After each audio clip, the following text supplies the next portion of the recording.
Bismillahirrahmanirrahim. Alhamdulillahirabbil alamin. Wassalatu wassalamu ala Rasulillah wa ala alihi wa ashabihi ajmain. Bapak dan ibu-ibu, mari kita awali kajian kita pada malam hari ini dengan membaca Bismillahirrahmanirrahim. Selanjutnya kita puji Allah, Alhamdulillah. Salawat atas Rasulullah, Allahumma salli ala Muhammad wa ala ali Muhammad. Dasar kajian kita Surah As-Saffat, surat yang ke-37,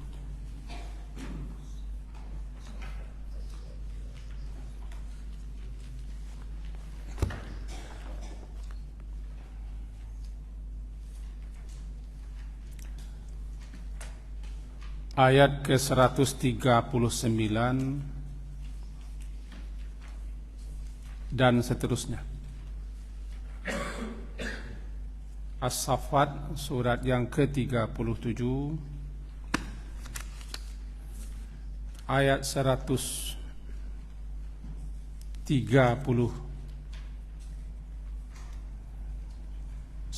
dan seterusnya. A'udzu billahi minasy syaithanir rajim. Bismillahirrahmanirrahim. Wa inna Yunusa laminal mursalin idza abaqa ilal fulkil mashhun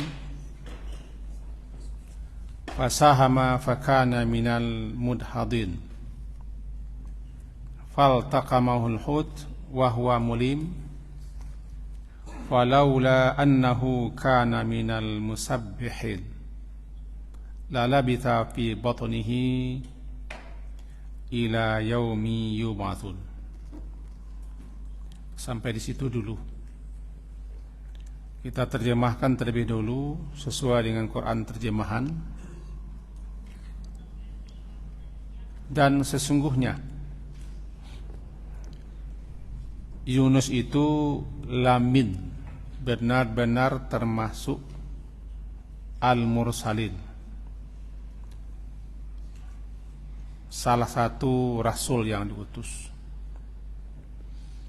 Idza abaqa ilal fulkil mashhun, ingatlah ketika dia abaqa, lari menuju kapal yang penuh muatan. Al-fulki, kapal, mashhun, dipenuhi dengan muatan atau penumpang.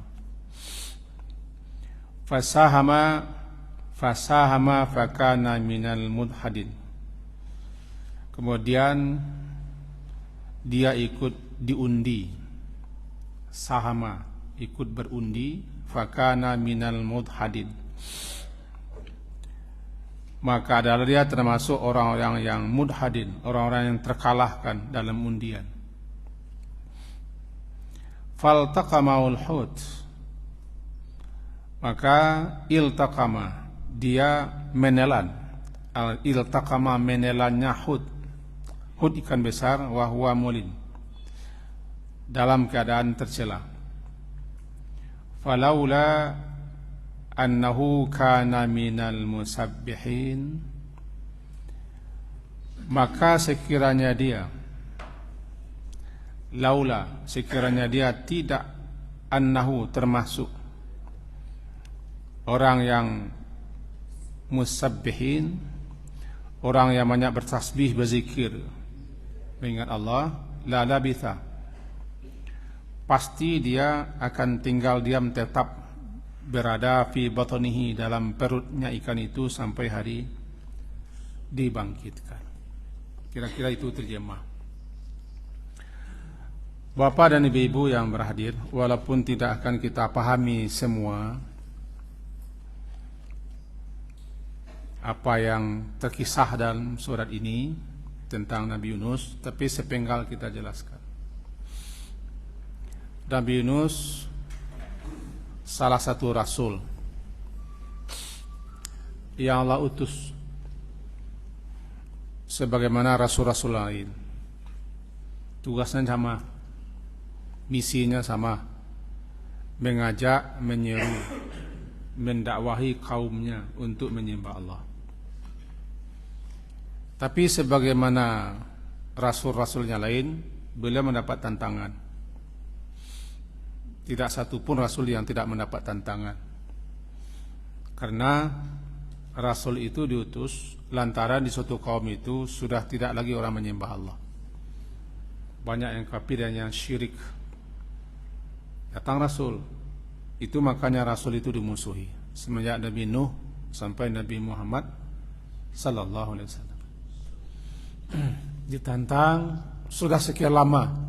Lama sekali beliau berdakwah. Puncaknya sampai beliau mengancam kaum beliau, andaikan mereka masih tetap bersikukuh, bersimada dalam kebangkang kekafiran, nanti azab atau sisa akan datang, petaka akan tiba, bencana akan dikirim. Malah mereka minta segera akan azab itu. Melihat itu Nabi Yunus sudah tidak tahan lagi. Sudah tahan. Lalu beliau mengambil sikap, suatu keputusan meninggalkan kaumnya, berarti meninggalkan tugas. Meninggalkan kaum berarti meninggalkan tugas.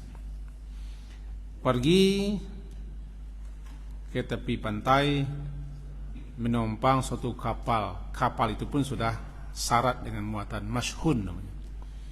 Al-fulkul mashhun, kapal yang sudah dipenuhi oleh penumpang dan syarat muatan. Tinggallah kaumnya di belakang. Kemudian dalam riwayat lain yang tidak kita buka ayatnya, Nabi Yunus mengira atau Nabi Yunus menangka atau menduga beliau akan dibiarkan begitu saja, tidak ditegur, tidak disapa, dan tidak diberi peringatan atas sikap beliau meninggalkan kaum beliau dan tugas beliau lantaran tidak tahan atau tidak sabar. Kemudian diperintahkan ikan untuk menelan dengan cara kapal itu oleng, kapal penuh di lambung ombak. Teorinya harus dikurangi muatan yang syarat, harus dikurangi muatan yang syarat. Setelah dikurangi kapal, tapi masih oleng. Akhirnya orang yang harus dikurangi. Jadi bukan hanya barang, orang juga harus dikurangi. Maka beliau ikut berundi siapa gerangan yang akan melompat ke laut. Kalau tidak nanti karam kapal. Beliau ikut diundi. Ternyata nama beliau yang keluar. Beliau dikalahkan dalam undian. Keluar nama. Tapi orang-orang tahu bahasa beliau orang baik. Wajah baik beliau ada, tampang baik beliau ada. Akhirnya orang mengulang lagi undian supaya jangan nama beliau yang keluar. Udang nama beliau keluar. Akhirnya beliau mengambil sikap untuk terjun ke lautan. Allah utus seekor ikan besar, tanpa menyebutkan ikan apa, tanpa mengurai apa jenis ikannya, besarnya berapa. Yang jelas ikan itu menelan, iltaqama. Maka dia ditelan ikan, dan ikan diperintahkan untuk hanya menelan.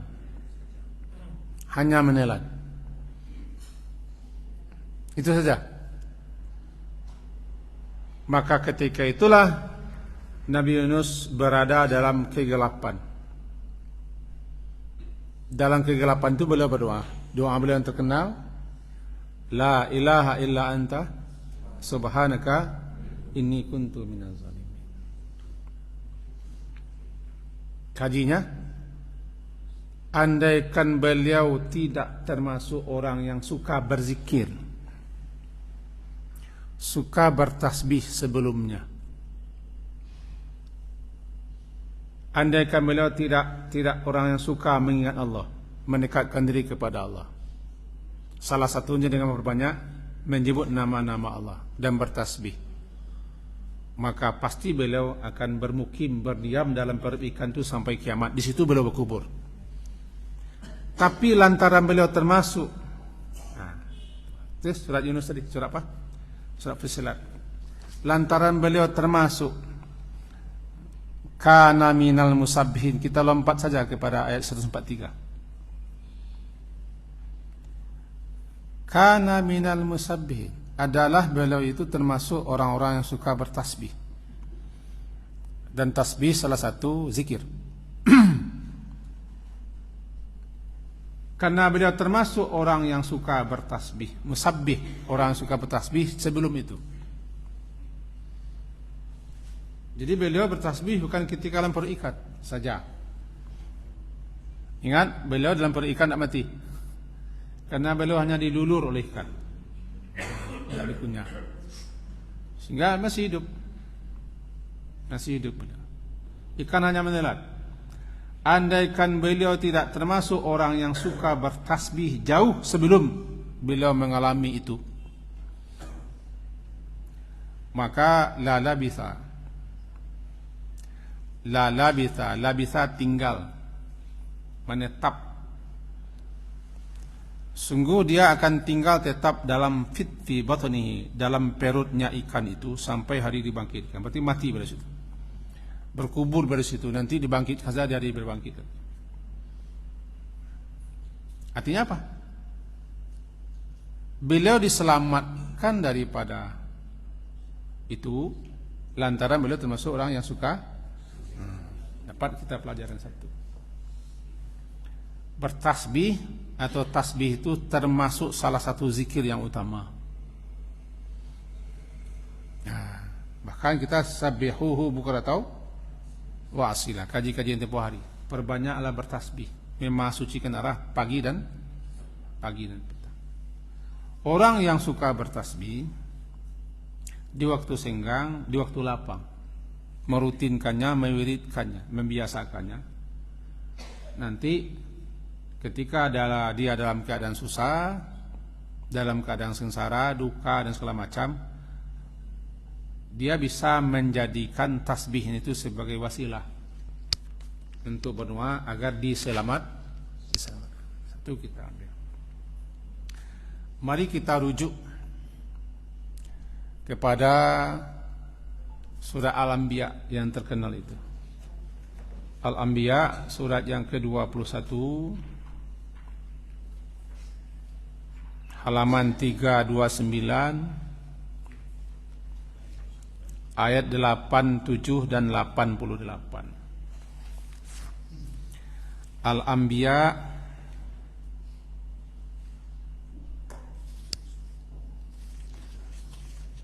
surat yang ke-21 ayat 87 dan 88. Mudah-mudahan sudah bersua.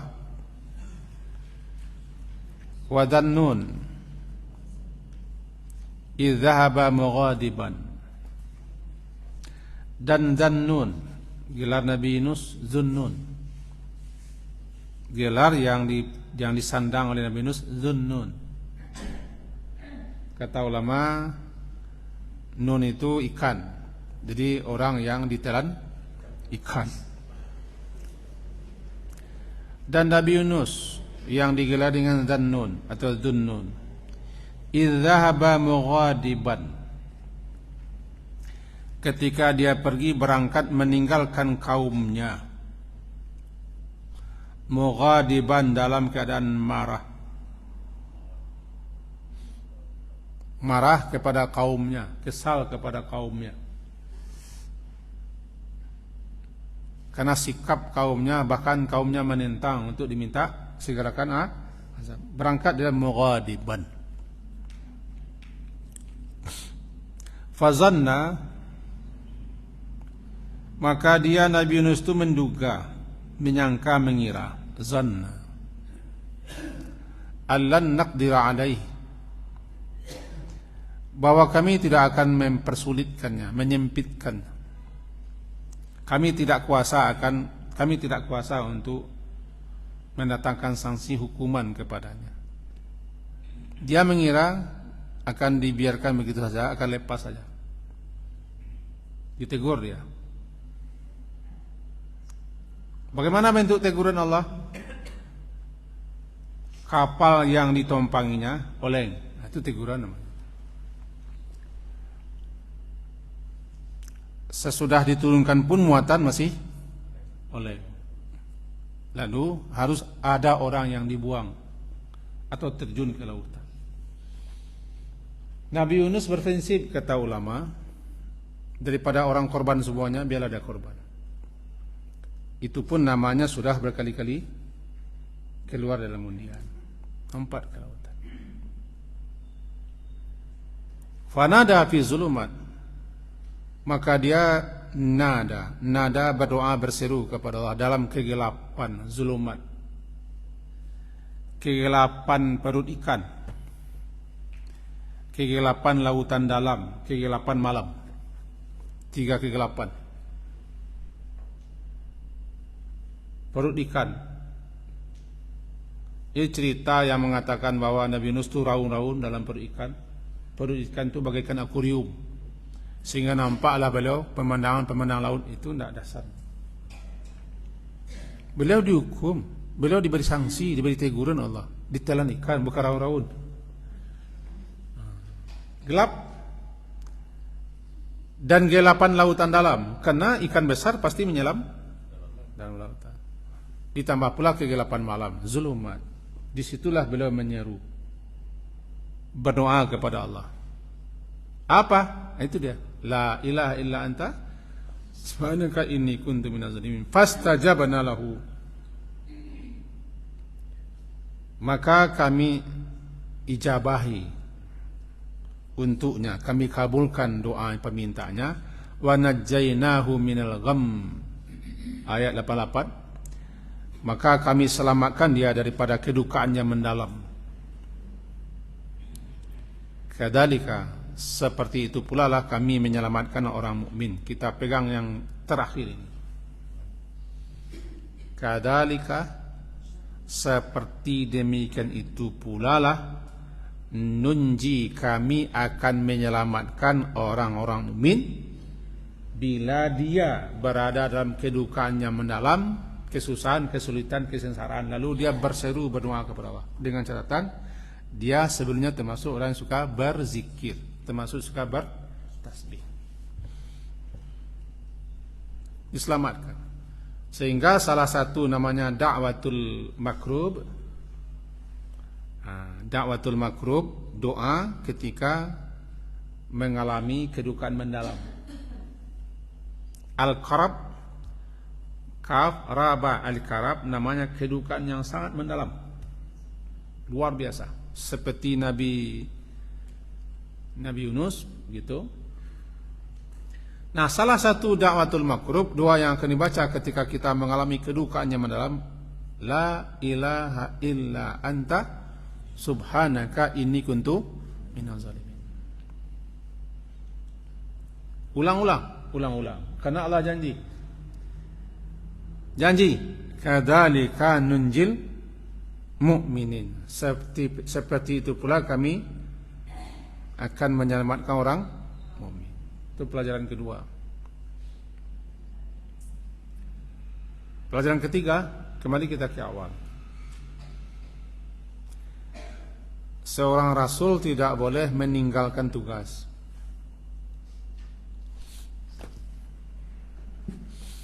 Karena dia utusan yang mengutus Allah. Makanya Nabi Muhammad tidak hijrah ke Madinah sebelum datang perintah untuk dan izin hijrah.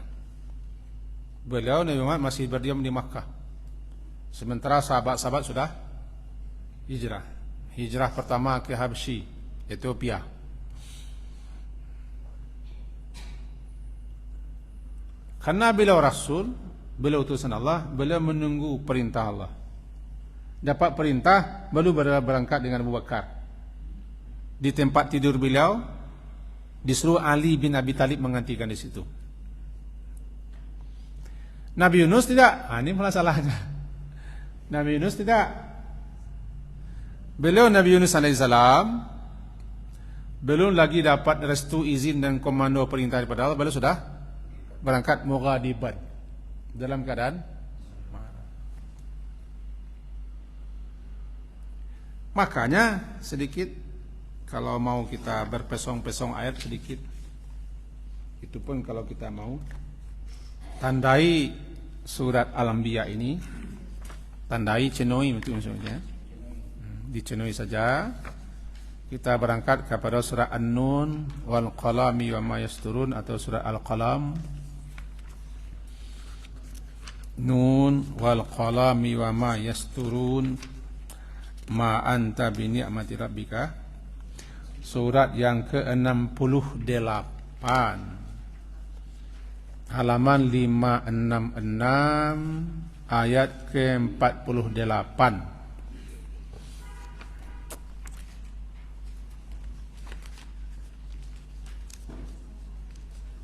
Mudah-mudahan sudah dapat. Halaman 556, halaman 566, surat ke-68, surat Al-Qalam atau surat Nun, ayat ke-48 bunyinya, fasbir li hukmi rabbika. Fasbir li hukmi rabbika. Ikut titah diarahkan, ditujukan kepada Nabi Muhammad sallallahu alaihi wasallam. Apa itu? Maka bersabarlah engkau ya Muhammad terhadap ketetapan Tuhanmu. Li hukmi rabbika. Kita ulang. Perintahnya, titahnya tertuju kepada Nabi Muhammad. Maka bersabarlah engkau ya Muhammad atas apa yang engkau alami lantaran engkau menyampaikan ayat-ayat Allah, mengajak, menyeru, mendakwahi umat atau kaummu, lalu mereka membalas dengan caci maki, hinaan, teror, intimidasi, permusuhan, penentangan dan seterusnya. Termasuk sahabat-sahabat beliau disiksa, dianiaya. Sabar. Nah, sabar. Fasbir li hukmi rabbika, sabarlah atas ketetapan Tuhanmu. Itu sudah menjadi ketetapan. Apa ketetapan Allah? Bahwa kalau padi ditanam pasti ada rumpuinya. Itu ketetapan. Setiap kebenaran pasti ada yang menentang. Itu ketetapan.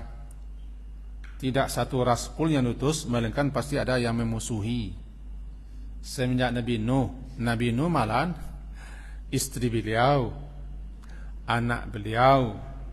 Itu saya nasihatkan kepada bapak, jangan tuduh orang lain. Haji dia, ustaz dia alim, anaknya begini, jangan tuduh dia. Bini saya tak jadi, panik nama jadi bininya. Kenapa bini lewat bininya? Jaya doa. Siapa yang berani menuduh Nabi Nuh tak mengajari istrinya? Berani Pak Lurah? Semua kan? Udah penat dia mengajak anaknya. Ya bunayyar kam ma'ana, wahai anak sini. Tapi enggak, itu sudah ketetapan Allah. Tantangan terberat kan daripada pihak keluarga. Itu dialami oleh Nabi Nuh, itu termasuk ulul azmi. Nabi Ibrahim, ayahnya. Nabi Lut, istri nda, tidak diceraikannya istri. Hebat pula. Nabi Nuh tidak menceraikan istrinya, Nabi Lut nda. Kalau saya sudah saya ceraikan. Karena saya tidak Nabi Nuh, saya tidak Nabi Lut. Galak stek, galak. Senyum sedekah.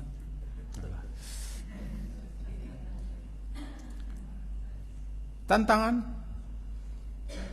Saya bilang jangan cepat-cepat memvonis orang. Ada keluarganya, ada anak anaknya, ada pemilihnya, ada keluarganya atau pasangan hidupnya yang tidak sejalan. Biasa. Biasa, sama masalah hidayah bukan masalah kita, masalah petunjuk bukan masalah kita. Jangan cepat-cepat nak saya tidak selesai. Awak lu dikaji, jangan. Diterima tidak diterima pesan saya, kan tidak harus diterima. Begitu. Sampai kepada Nabi Muhammad, pamannya Abu Lahab, istri pamannya dan segala macam ditentang. Nah, kepada Nabi katakan fasbir, sabar ya Muhammad terhadap ketetapan Tuhanmu. Karena dakwah itu bukan mulus. Mengajak orang kepada kebenaran bukan persoalan gampang. La takun dan jangan takun engkau itu ya Muhammad kasahibil hud, seperti sahibil hud. Jangan seperti sahibil hud, seperti orang yang berada dalam perut ikan. Hud itu ikan. Sahibil hud, orang yang ditelan ikan, dimakan ikan, seakan-akan dia bersahabat dengan ikan karena dipendam dalam perut ikan. Innada wa huwa maghzum. Ketika Nabi Yunus itu berseru, berdoa kepada Allah sedangkan dia sangat duka dan sedih sekali. Begitu seterusnya. Jangan seperti sahibil hud. Bagaimana sahibil hud? Dia tidak tahan menghadapi sikap kaumnya, itu masalahnya. Memang apa yang beliau alami luar biasa, penentang, permusuhan, segala macam lah. Apa yang beliau alami itu luar biasa. Sehingga beliau menganggap dah habis, tidak ada gunanya lagi. Tidak ada gunanya lagi. Bisa tahan. Di situlah beliau dicela.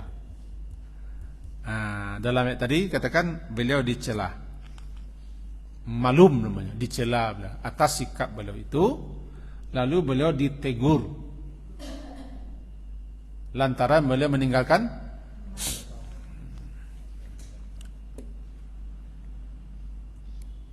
Jadi seorang guru tidak boleh meninggalkan muridnya. Tidak boleh. Ulama tidak boleh meninggalkan umatnya. Imam tidak boleh meninggalkan makmumnya. Pengurus tidak boleh berhenti di musalahnya. Halo? Nanti ditegur oleh Allah. Hadapi saja. Sabar saja. Tidak boleh. Seseorang yang dibutuhkan di kampung halamannya tidak boleh berhenti, tetap bertas, walaupun miskin, walaupun susah. Dibutuhkan tenaganya, pikirannya, ilmunya. Dia tidak boleh meninggal. Jangan pergi ke kota untuk dakwah karena disambut orang banyak, tetap di kampungnya. Nanti ditegur. Nabi Yunus ditegur bagaimana? Ditelan ikan. Kalau kita ditelan harimau, apakah? Ditegur. Teguran langsung daripada Allah, kepada beliau. Itu pelajaran di kita. Saya ingat ulama besar Pakistan, Al-Maududi, ketika beliau diajak ke Jepang. Ulama besar Pakistan. Karena orang Jepang ketika itu semangat untuk belajar Islam. Beliau diajak untuk situ. Kata beliau, saya tidak akan meninggalkan negeri saya. Saya tidak akan meninggalkan diri saya. Saya dibutuhkan di negeri saya, walaupun tidak semua orang mau menerima. Itu saya masih ingat tulisan ulama besar nama Maududi sejarah. Ini yang susah mencari sekarang. Bertahan dan tahan. Itu yang sabar. Karena fisik sabar itu tahan. As-sabru al-habsu. Sabar itu tahan.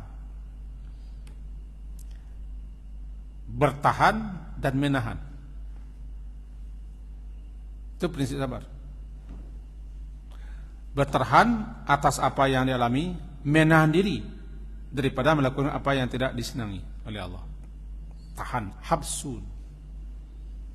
Ya, sudah itu. Nabi Muhammad suruh sabar. Bagaimana itu? Bahkan dari surah Al-Ahqaf pun beliau suruh sabar. Fasbir kama sabara ulul azmi. Sabar Muhammad sebagaimana sabarnya rasul-rasul yang banyak penderitaannya dulu. Wala tasta'jil lahum. Walaupun mereka menentang, walaupun mereka minta segerakan azab, berbagai macamlah permintaan mereka, yang tetap engkau sabar. Fasbir kama sabara ulul azmi minar rusul. Itu surat apa ya? Surat Al-Ahqaf. Kalau mau balik silakan balik. Kalau enggak masalah. Al-Ahqaf surat yang ke-46 ayat terakhir ayat 35. Halaman 506.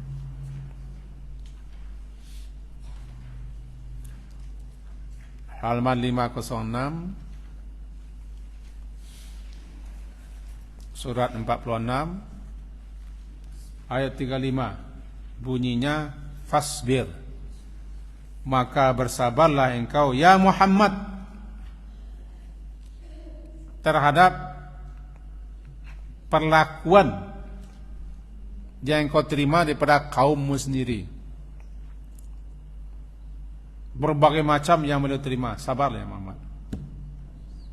Kama sabara ulul azmi minar rusul, sebagaimana sabarnya para rasul yang memiliki keteguhan hati, kesabaran luar biasa.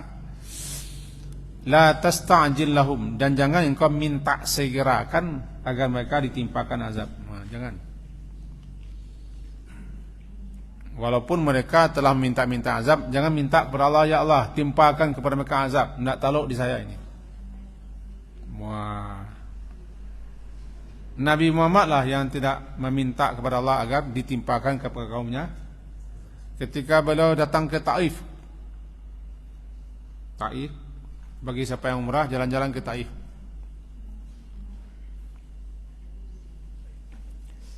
turun malaikat. Ketika beliau terlantang di Karnu Manazil, tempat mikap sekarang, penuh luka-luka, dilempari oleh anak-anak bujang-bujang tangguang, diasuh oleh nenek mama orang Taif, pungkangi pada jatuh. Sampai anak angkat beliau sendiri bernaming beliau, berdarah-darah. Sangka beliau disambut, kiranya disambut dengan batu. Anak-anak bujang suruh. Jadi anak-anak bujang kok jadi alat sampai kini. Tertelantang pula. Jadi tempat mikat sekarang, Karnu Manazil. Turun malaikat Jibril. Muhammad, ini saya membawa malaikat penjaga gunung. Kalau engkau perintahkan malaikat ini untuk mencabut dua gunung Makkah ini, dilempar ke sini, mati dapat jatuh, hancur rantai. Ini manggilnya. Biarlah, mudah-mudahan keturunan-keturunan Taif ini nanti menjadi orang-orang beriman segala macam. Jadi beliau tidak minta segerakan.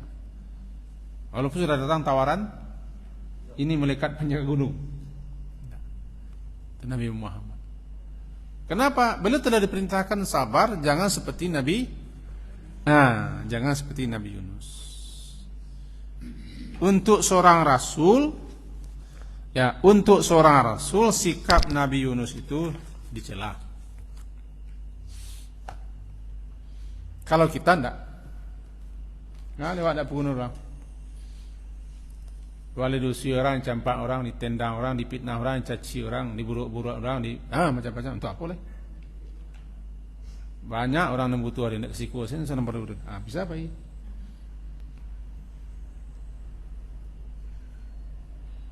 Bisa. Laki-laki bisa pergi. Banyak menyelapak polisi pasal. Untuk kita, tapi bagi Rasul tidak boleh.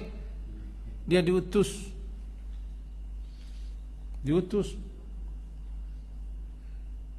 Perbuatan itu tidak dicela, tapi Rasul beliau diutus. Dicela beliau, ditegur. Itu aja cakap. Dia menyangka kami tidak akan berbuat, tidak akan menyempitkannya, tidak akan menghukumnya beri sanksi. Allan naqdir alaih. Dia menyangka kami tidak akan kuasa untuk menyempitkannya, menghukumnya, memberikan sanksi. Tidak. Sehingga diperintahkan.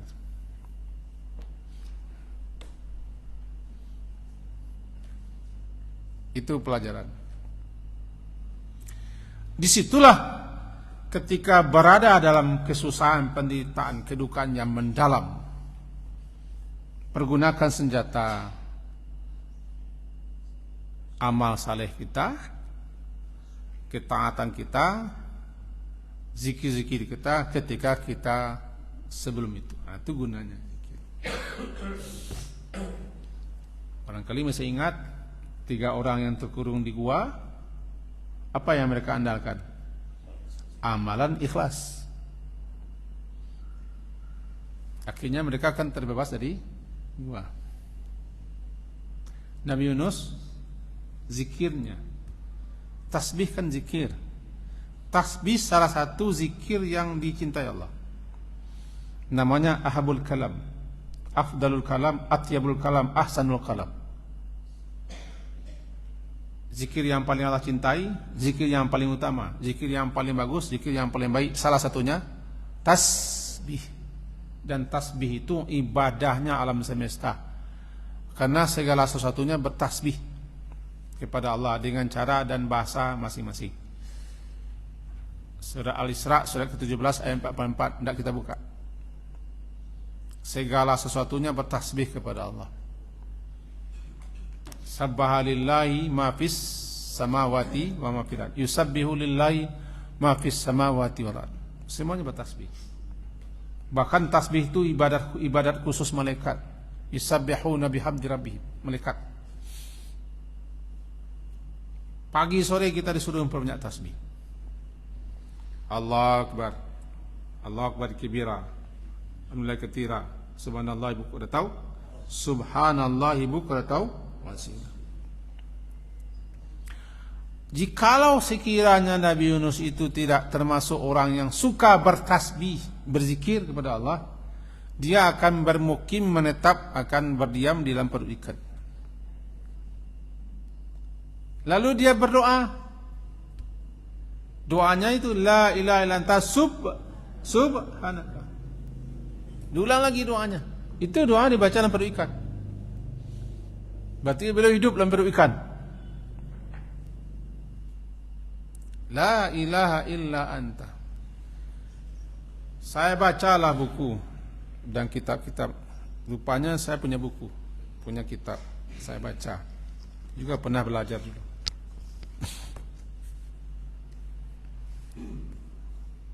Bahwa tasbih-tasbih yang kita ucapkan, zikir yang kita ucapkan itu menjadi suatu andalan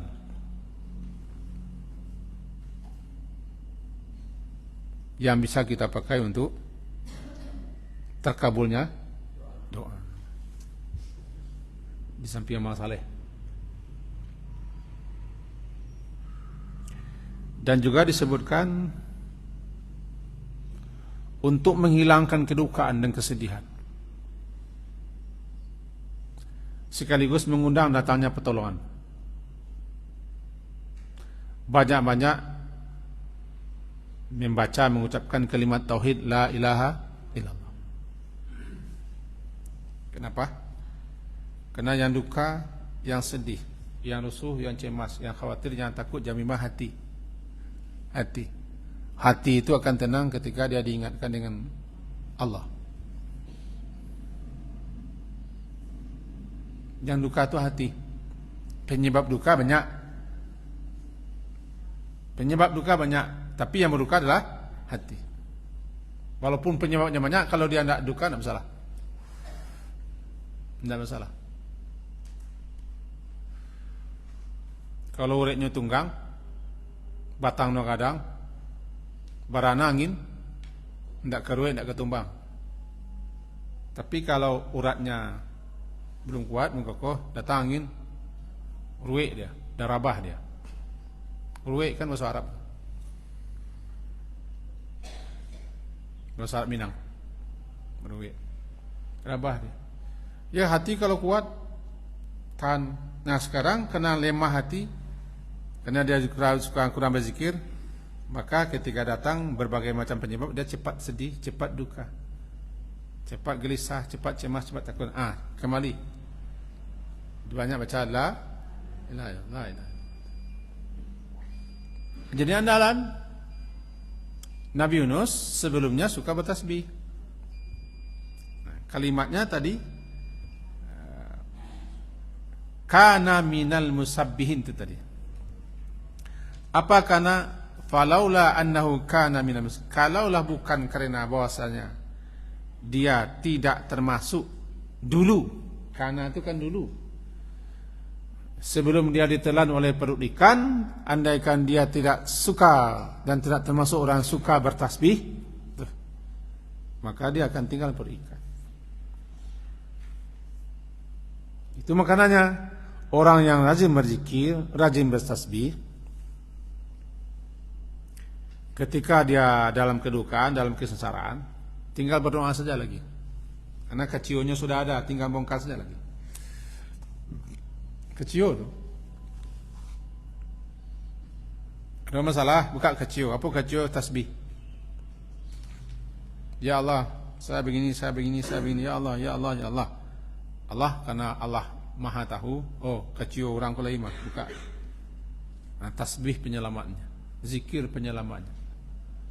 Selama apa yang dilakukan selama ini menjadi penyelamatnya. Saya ada tadi catatan yang sebagai catatan pula oleh kita. Bunyinya begini catatannya. Ta'araf ilaihi firaka. Kenalilah Tuhanmu, Rabbmu ketika dalam keadaan senang, dalam keadaan lapang. Kenallah, arti kenal itu maksudnya kan bukan mengenal seperti itu. Berhubunganlah, berkomunikasilah, berzikirlah, berdoalah, memintalah, sebutlah nama Allah ketika lapang. Ta'araf ilaih firaka. Kenallah Tuhanmu ketika engkau dalam keadaan lapang. Ya'rifka fi syiddah. Nanti Tuhanmu akan mengingatmu ketika engkau dalam keadaan susah. Hadis riwayat Imam Ahmad dikatakan hadis sahih. Jadi jawabannya begitu. Yang dituntut namanya talab. Apa talab dituntut kepada kita? Apa talab? Kenallah Tuhanmu. Berzikirlah kepada Tuhanmu, ingatlah kepada Tuhanmu ketika lapang, ar-rakha. Ta'arraf ilaihi fi rakha. Rakha itu rakha panjang tambah hamzah, rakha. Nanti jawabannya kalau itu telah engkau lakukan, ya'rifka fi syiddah. Tuhanmu akan mengingatmu ketika engkau susah. Kalau masuk kaminya ketika masih di alam lain, jangan ketika tersapi semengengkeng. Apa bahasa Minangnya mengengkeng itu? Jangan ketika tersampi saya mengengkeng. Itu kan ya. Ketika susah kita payah Allah Allah itu nalah itu nalah kayu. Tapi ketika lapang ke pintu surau saya nak nampak lah. Datang ke talim saya jarang, bahkan jarang. Ya balak ini ke payah cina. Dapat nikmat makanya lupa.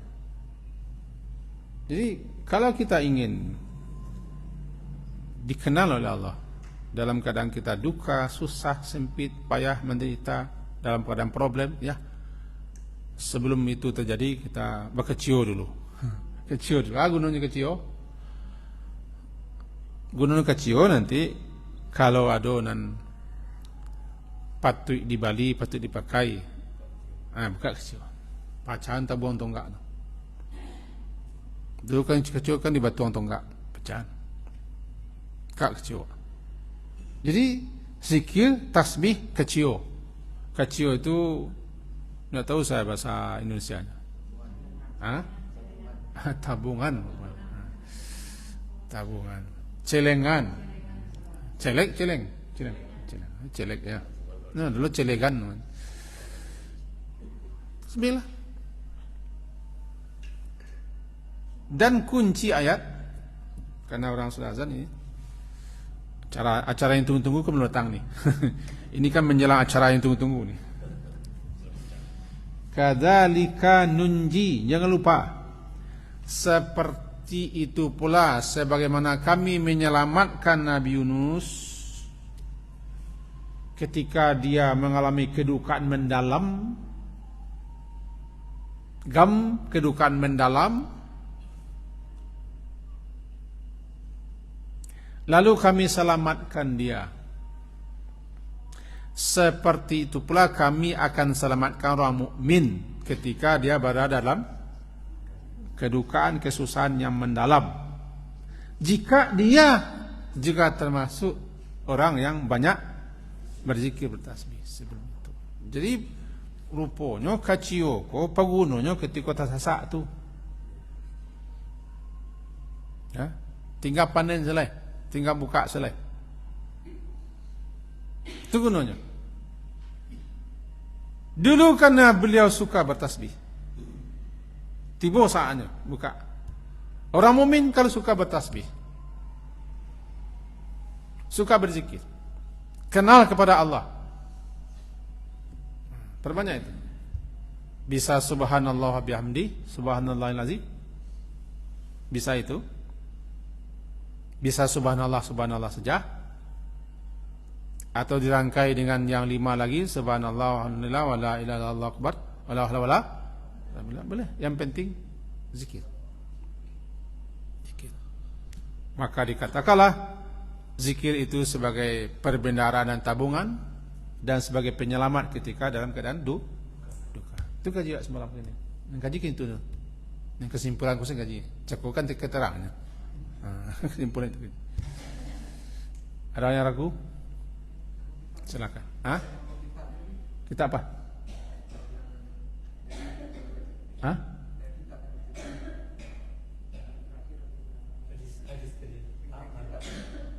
Begitu. Ahmad, hadis riwayat Imam Ahmad. Kitab Musnad Imam Ahmad lah. Hadis riwayat Imam Ahmad, hadis nomor 2803. Hadis sahih menurut Al-Arnud. Al-Arnud ulama hadis. Beliau yang mengisah kitab-kitab kesahihan hadis. Beliau menceritakan hadis sahih. Itu kenallah Tuhanmu ketika senang, ketika lapang, nanti dia akan mengenalimu ketika susah dan duka. Dah? Gitu ah? Aku perlu ditanggapi. Iya.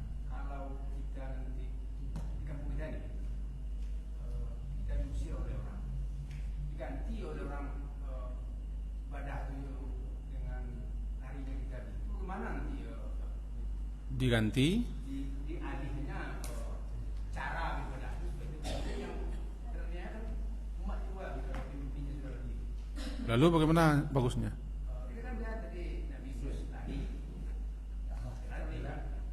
sekarang di daerah kita sebagai pemimpin ulama itu kita lari dari kenyataan itu. Sebab itu tidak ada yang menanggapi yang masyarakat di sana itu kan gantinya lagi. Iya.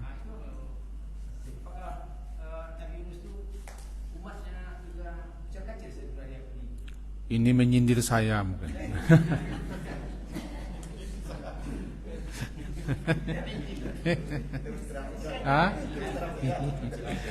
Gacha saya dibaknya. Kalau di kampung saya mengerujuh ulama, bahkan ingin tampil semua. Nah, Nabi Yunus itu sepeninggal beliau dalam Quran, akhirnya tokoh-tokoh menyadari. Tokoh-tokohnya menyadari dalam ayat lain, sehingga mereka ketar-ketir. Andaikan dialah yang dibilang oleh Nabi Yunus.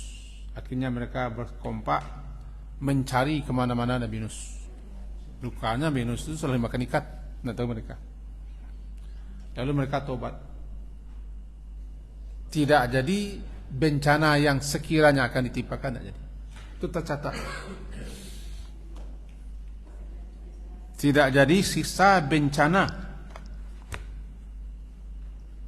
yang semula memang sudah digariskan untuk itu, lantaran tobat dan doa. Nah, jadi Nabi Yunus diselamatkan dan kemudian baru bertemu lagi dengan kaum. Itu dia. Terjadilah kembali sesuatu yang sebelumnya kocar-kacir. Lah. Ya. Ya, saya kan juga menyindir jadi. Jangan serius benar. Mendengarkan bahasa Indonesia Pak Guru itu saya jadi tercengang-cengang juga bahasanya. Agak medok-medok tanggung sama dengan saya. Mudah-mudahan ketawa kita tidak akan menjadi laga pula, ketawa sedikit. Itu kan penyenang hati.